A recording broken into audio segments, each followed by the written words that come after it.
Kind of you have two funnels, right? You have your sales funnel. We also have your employee funnel. It's like you can sell all day, but if you don't have anyone to kind of deliver on the work, that's going to be a challenge in growing to the point you want to get. So it's always been kind of sell first, get the business, then you get to a point where, okay, we need some more help to kind of deliver on this work. Then it's kind of, you have to have that funnel for employees, right? How do we attract the right employees, people who want to be here long term, people who are going to deliver great work for their clients.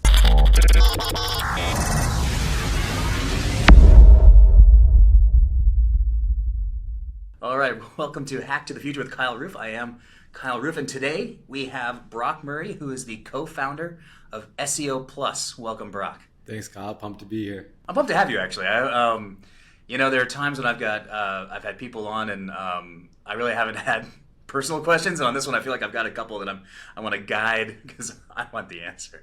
I'm interested, but before we get into the ones that I want, I think some things that's really very impressive about what you've done at SEO Plus is the massive amount of growth that you've had. And a lot of people talk about growth or like, oh, I'm growing. But then other people make lists on consecutive years on the fastest growing companies in Canada. And that's you. And that's quite impressive.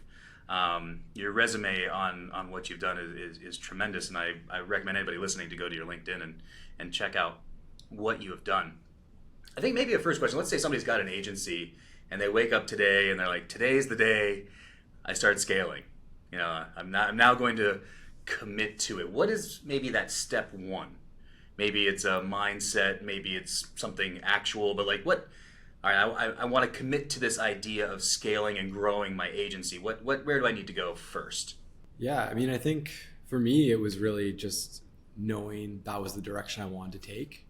Right, and being ready for that journey. So I think being able to focus on that company, on that mission to really kind of take it to the next level. I think sometimes it's a challenge where you have a lot going on. You might have some people, they have a full-time gig or a part-time gig and they're trying to kind of do it on the side to grow, and that's fine. That's one way of doing it, even to get to the point where you're able to kind of dive in full-time. But I think being able to dive in full-time and be able to focus on the business. And for me, like I've had a lot of friends who are agency owners where they've built out, let's say they want to build an affiliate site, or they want to, do another side job on the thing. I've always been, like, in my time, almost 13 years now, fully focused on the business. And for me, that has really allowed us to, grow to the point we are. Because I think if I'd been focusing my efforts maybe in other areas, it might have been a little bit more challenging to kind of get to this point. I mean, that makes sense. A lot of people do talk about like income stream diversification, in the sense of like maybe running those affiliate sites. So maybe you've got affiliate sites might be kind of like I would view them almost like a lottery, like a scratchy lotto. Like you might hit, you might not, but it could pay off. But I can tell you from my own experience, actually, in having an agency and selling that agency and then working on my software. As soon as the agency was gone, I was able to double the revenue in 1 year because of that focus. I think from being able to laser focus in. What does scaling actually mean in terms of adding employees? Like when you're scaling, are you actually scaling, do you think, like the manpower that you have, your support team, or is there something else that kind of is more of like the heart of what actual scaling is? Yeah, I think there's two pieces to that. I think for us, and as being like a kind of customer service first agency, I think it's kind of, you have two funnels, right? You have your sales funnel. We also have your employee funnel. It's like you can sell all day, but if you don't have anyone to kind of deliver on the work, that's going to be a challenge in growing to the point you want to get. So it's always been kind of sell first, get the business, then you get to a point where, okay, we need some more help to kind of deliver on this work. Then it's kind of, you have to have that funnel for employees, right? How do we attract the right employees, people who want to be here long term, people who are going to deliver great work for their clients. So really just having two solid funnels and always being able to have new business coming in, but also having new talent coming in and growing that talent as well. I think that's really important. So for us, it's really been about striking that balance. Another accolade that you've received is like one of the best places to work in Ottawa, I believe. I think was it this year, 2024 or 2023? Yeah, exactly. Yeah. I'm sure that doesn't hurt when trying to attract talent. How do you set that up, or like how do you create a place that could get on a list like that? Yeah, definitely. I mean, I think it goes back to company culture. And, back in, I think it was about 2016 or 2017, it was when we were about, I think we were about 10 or 12 people at the time. And we went through kind of a tough period where we had 3 people quit in 1 month. And we were a relatively small agency. And for me, that really hit home and really forced me to look in the mirror and see kind of why would anybody not want to be here, right? Why would they want to quit? Why would they want to leave? Like you almost take it personally at that size, right? Because you're still young, not mature in kind of business and things like that. But really focused, allowed us to focus on what we need to do to kind of have people who want to work here, who want to be here. So we ended up working with a business coach, and we focused in on what is basically the vision for the company, the mission for the company, and our values. And it actually took us about a year to go through that process to determine, right, what is the vision for the company, where do we want to go, right? And then the mission is like, how are we going to get there? And the values are like, what are the things we need to see from team members? How are we aligned? And really those things came from myself and my partner Eddie. What are our kind of core values, and how do we want to kind of deploy them within the organization?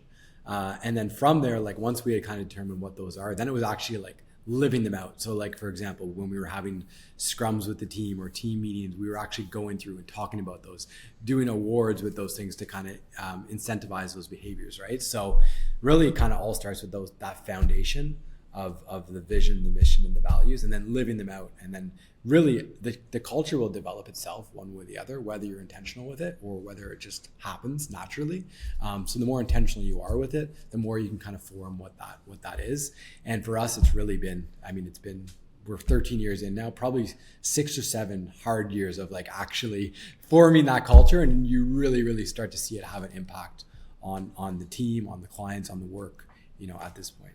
I'm confident that approximately 0 agencies, when they open on day one, have like a mission statement or a core value statement, or like anything like that. But then on the other hand, I don't think they know what it would be.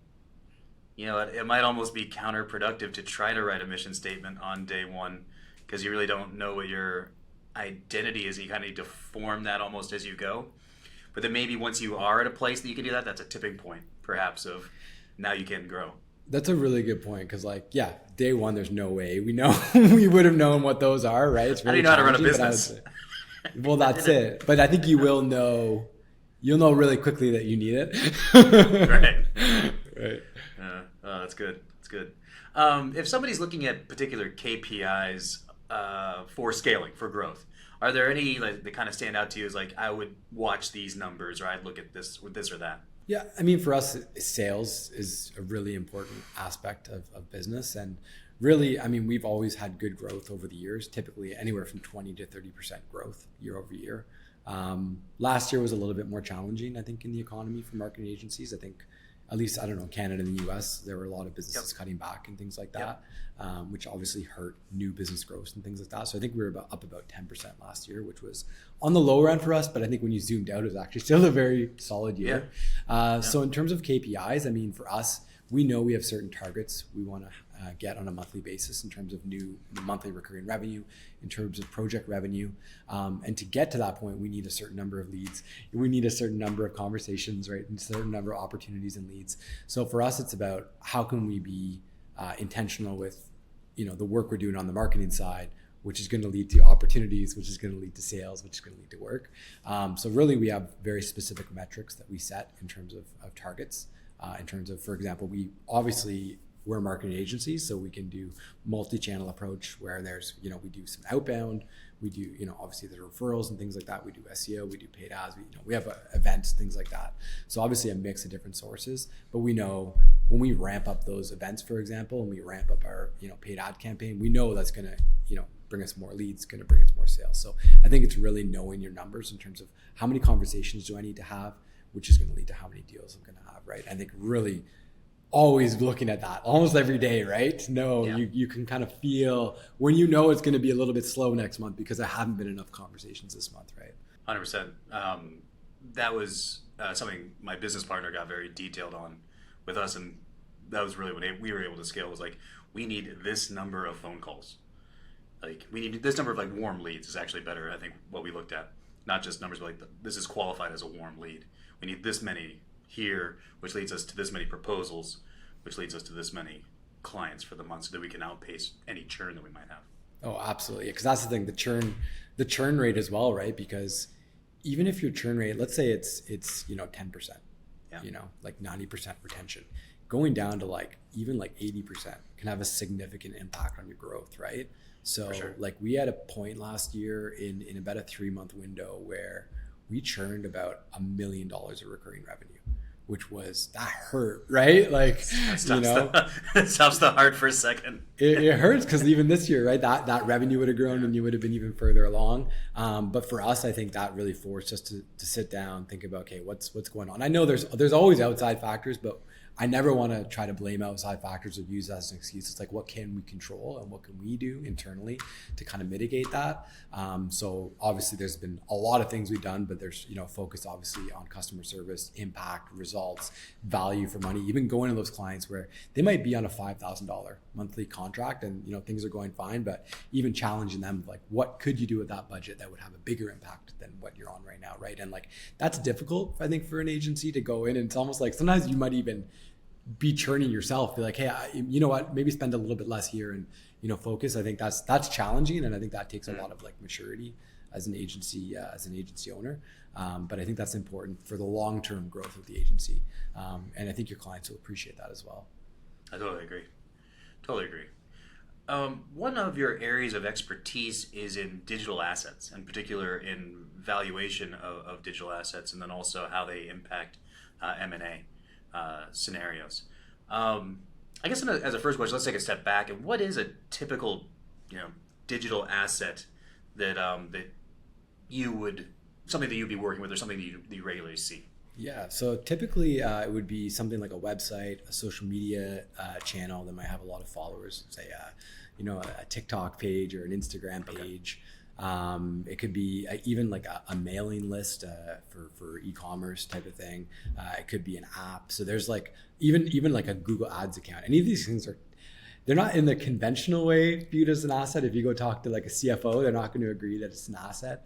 But we've found over the years that there is value in some of these things, and I find in M&A that a lot of, I guess, organizations aren't necessarily seeing the full value of some of these things and aren't maximizing it. So how it came about for us is that back in probably 2020, we had a few clients that were either acquired or had been acquiring businesses, and typically they would come to us later on, basically during the integration phase, so post-merger, where the acquisition had kind of been done.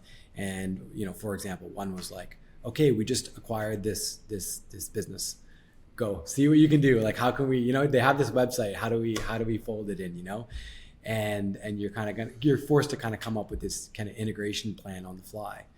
And one of them was, which was pretty wild, is one of our larger clients, they acquired their biggest competitor. So basically they came to us to like, hey, we've acquired it, but they actually didn't get ownership of the domain because they had purchased it with basically the Canadian operations of a company, but it was owned by a US organization, but they kept the domain. So basically they came to us like, we have basically all the storefronts, right? So they said, we have all the storefronts. So basically, and I guess the US company, we were like, hey, go do these redirects. We do all the redirects to their domain. But I guess they kind of botched the redirects and they didn't really care. They weren't very responsive. Like, it was just very poor kind of, we didn't really work too well together, right? They weren't willing to kind of implement the redirects properly. So all of a sudden sales are declining in these new franchises. The owners of the franchises are freaking out, right? Their sales are down. So we're like, what can we do without them, doing the redirects properly? And there was no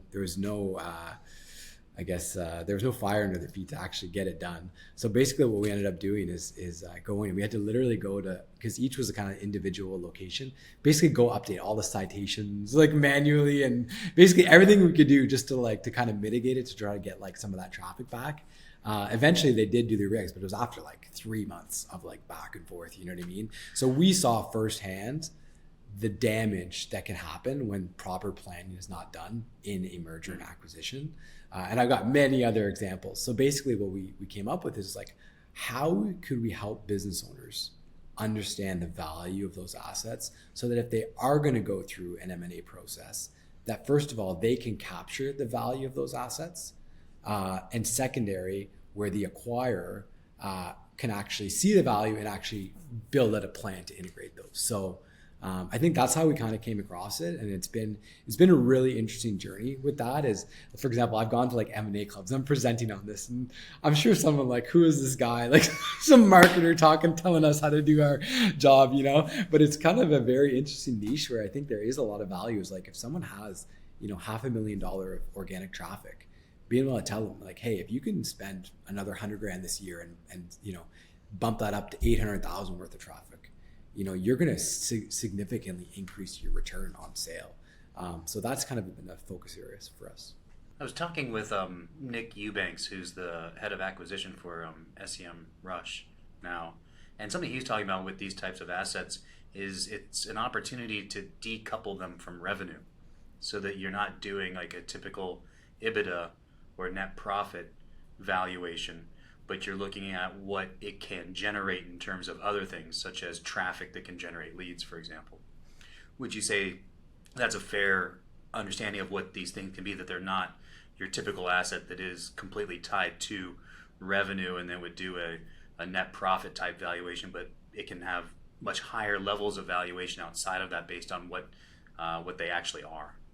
It's exactly it, right? Because, for example, I did meet with a CFO, and he was trying to tell me, he's like, well, this is not an asset, and I'm like, well, let's take a step back. He's like, typically that's already considered in the profit loss statement, let's say, as part of EBITDA, like you're saying.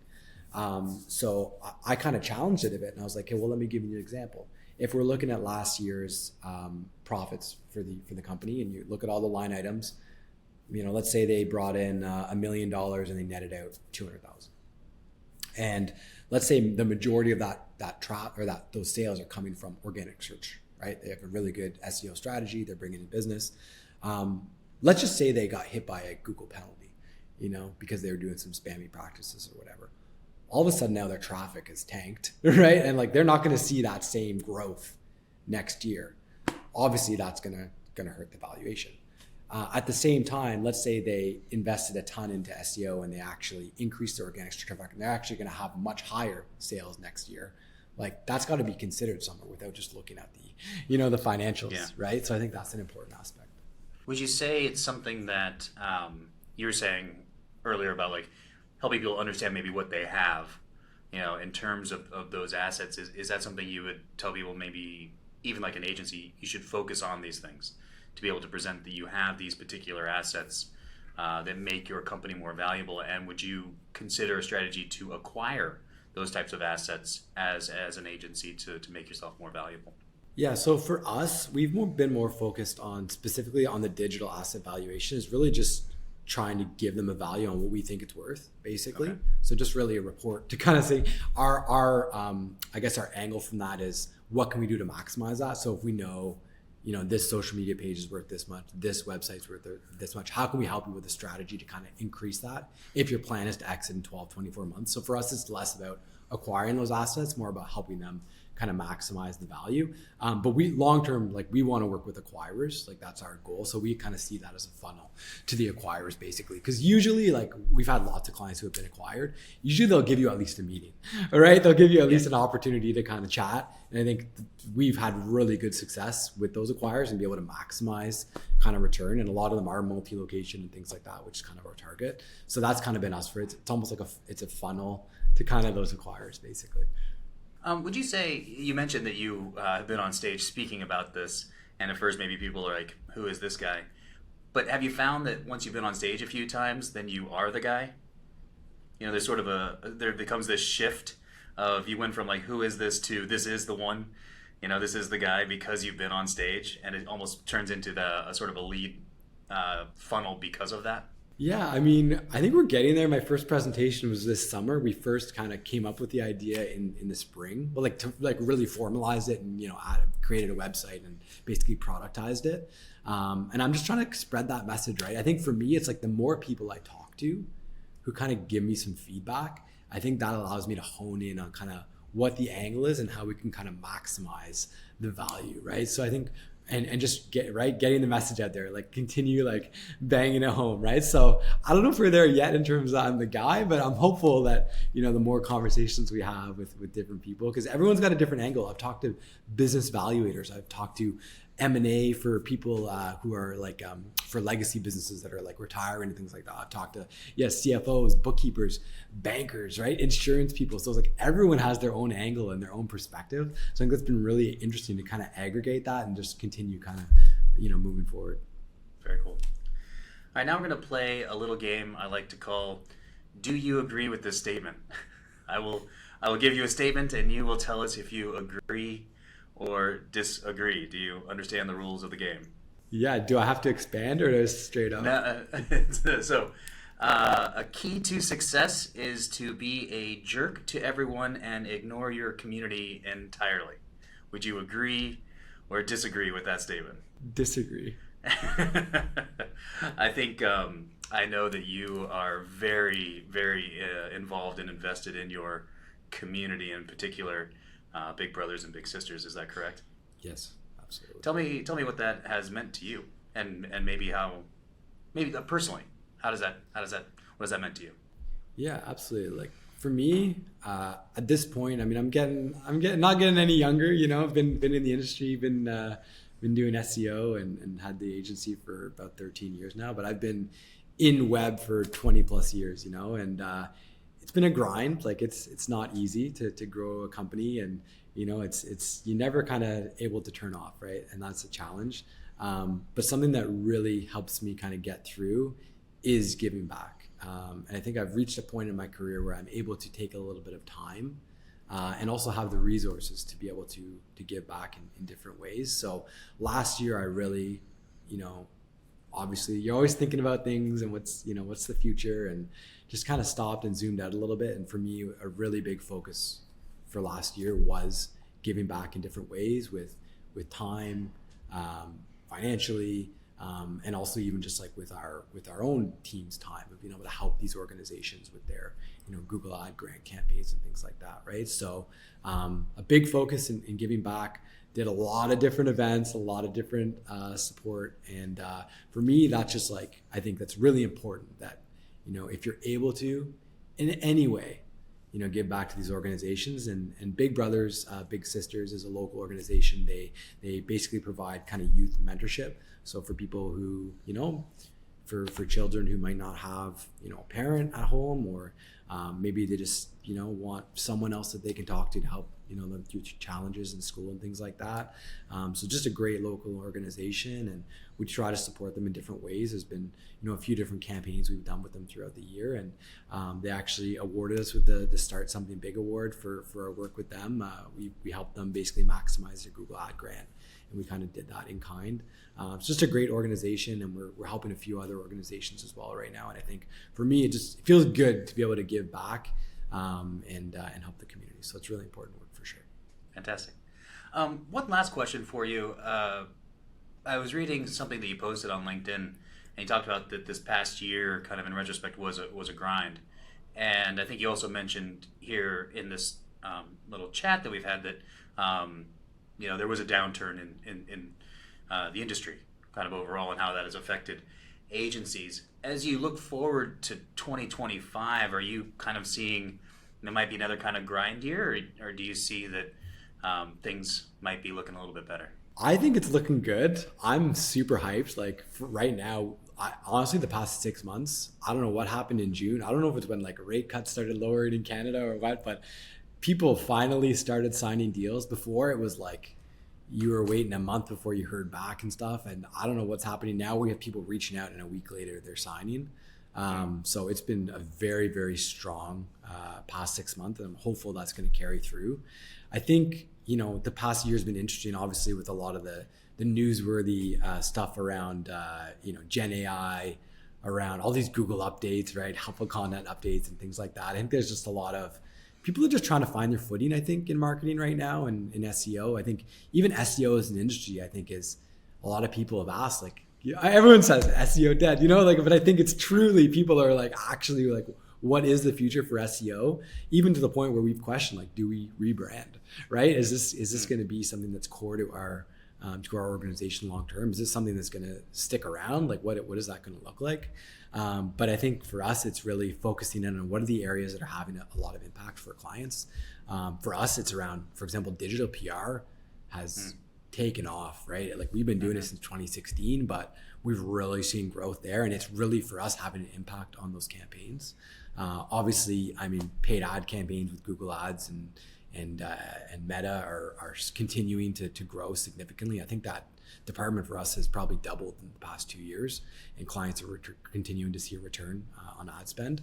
So I think it's really just leaning into those things, those areas that you're seeing a lot of success. So I'm excited for the year. I think it's going to be a great year. I think it's going to be a great year for business. So yeah, much better than the grind of last year, hopefully. Fantastic. Well, Brock, thanks so much for being on. I really appreciate it. If people want to get in touch with you, how can they do that? Yeah, definitely hit me up on LinkedIn. Brock Murray would love to connect. Fantastic. And thanks everyone for listening to Hack to the Future. And thank you, Brock. And we'll talk to you all next time. Thanks so much. Thanks, Kyle.